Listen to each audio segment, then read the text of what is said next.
దడ్డనక dam దడ్డనక dam ఇన్నోళ్ళెవలో ఈయనోళ్ళెవలో Telangana రాష్ట్రంలో మళ్ళొక్క ఎన్నికల డప్పు మోగిందా ఓ మున్సిపాలిటీ ఎన్నికలకు నోటిఫికేషన్ వచ్చింది.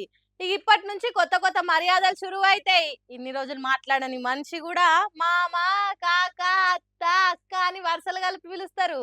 ఈసారి నేను ఎన్నికలలో నిలబడుతున్నా, జర నా గురించి ఆలోచన చెయ్యి అన్నట్టు చెప్తుంటారు. పట్నాలలో ఉండే ఓటర్లు మీ ఓటు ఉన్నదో గల్లంత అయిందో చూసుకోండి. ఇప్పుడే మీ వార్డును డెవలప్ చేస్తామని పోయినసారి ఎన్నికలలో గెలిచి పని చేయని వాళ్ళను మనసులో పెట్టుకోండి. కులం, మతం, జాతి అని కొత్త కొత్త ముసుగులు కప్పుకొని వస్తారు. గుర్తుపట్టి ఓటేసి ఆలోచన చేయండి. ఈ ముచ్చట్లు ముందు ముందు చాలా చెప్పుకుందాం కానీ 28వ తారీఖు నుంచి నామినేషన్లు షురువు అవుతాయట. 2 రోజుల తర్వాత అంటే 30 తారీఖున నామినేషన్లు ఆఖరు అన్నట్టు.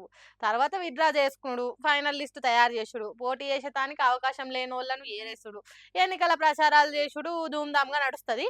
ఫిబ్రవరి 11వ తారీఖున ఓటర్లు లైన్లలో నిలబడి నచ్చిన నాయకుని డెవలప్ చేస్తాడని నమ్మకంతో ఉన్న లీడర్కు ఓటేసుడు ఉంటుంది అన్నట్టు. తర్వాత ఒక్కరోజు ఆగి అంటే 13వ తారీఖు ఓట్ల లెక్కింపు చేస్తారట. అదే రోజు ఎవరు గెలిచిండ్రు అనేది చెప్పుడు ఉంటుందట. కాబట్టి నిజంగా మీ బస్తీలను బాగు చేసుకోవాలని అనుకునే లీడర్లు మీ ఆలోచనలు పబ్లిక్తో పంచుకోండి. పబ్లిక్ మీరు కూడా పైసలు వంచేటోళ్ళను, వీరు బిర్యానీ తినిపించి తాపిచ్చేటోళ్ళను కాకుండా మంచోళ్ళని ఎన్నుకోండి. మనమైతే మాట్లాడుకుంటున్నాం కానీ ఖర్చు చేసేటోళ్ళు ఆగరు, తీసుకునేటోళ్ళు ఊకోరు. గ్రామ పంచాయతీ ఎన్నికలలో ఎన్ని కోట్లు ఖర్చు చేసిండ్రో అంతకంటే డబుల్ పైసలు పట్టణాలలో ఖర్చు చేసేదానికి కొడుతున్నది. మందు కాలువలై వారి తట్టు కూడా కొడుతున్నది. జెండాలు కుట్టేటోళ్లకు, బ్యానర్లు కట్టేటోళ్లకు, జేజేలు కొట్టేటోళ్లకు చేతి నిండా పని దొరుకుతుంది.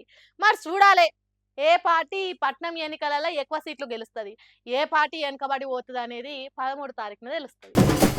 చెప్పుకున్నాం కదా, బొగ్గు కుంభకోణం మీద అస్సలు తగ్గేదేలే.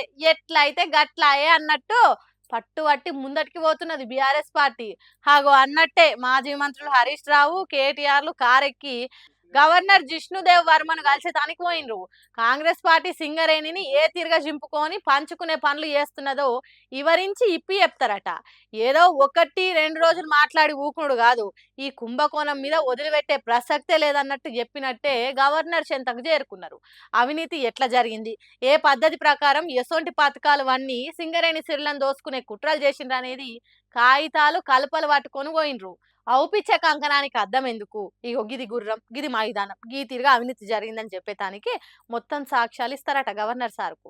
అంత మంచిగా చెప్పినాక మీరు ఊకోవద్దు. సర్కార్ నడుపుతున్నోళ్ళే కంచెసేను వేసినట్టు చేస్తే ఉత్తగా ఉండొద్దు, గట్టి చర్యలు తీసుకోవాలన్నట్టు చెప్తారట. కుట్రలు అన్నీ ఎట్లా కుంభకోణం చేసిండ్రు, ఎవల పాలు ఎంత, ఎవల పాత్ర ఎంత అనేది వివరించి చెప్పేందుకు పోయినరు. ఇటుపక్క బీఆర్ఎస్ పార్టీలు ఇంత చేస్తుంటే కాంగ్రెస్ సర్కార్ మాత్రం పట్టించుకొని పాత బొంత తిరుగున్నదట. మరి బీఆర్ఎస్ పార్టీలు ఎంత చేసినా నైనీ కోల్ బ్లాక్ టెండరింగ్లా మాకేం కాదు అనే ధీమాతో ఉన్నారు, లేకుంటే లోపట భయం కలుగుతున్నా బయటికి కనిపించకుండా కవర్ చేస్తున్నారో తెలియదు కానీ బీఆర్ఎస్ పార్టీలు బిగ్గరగానే కొట్లాడుతున్నారు.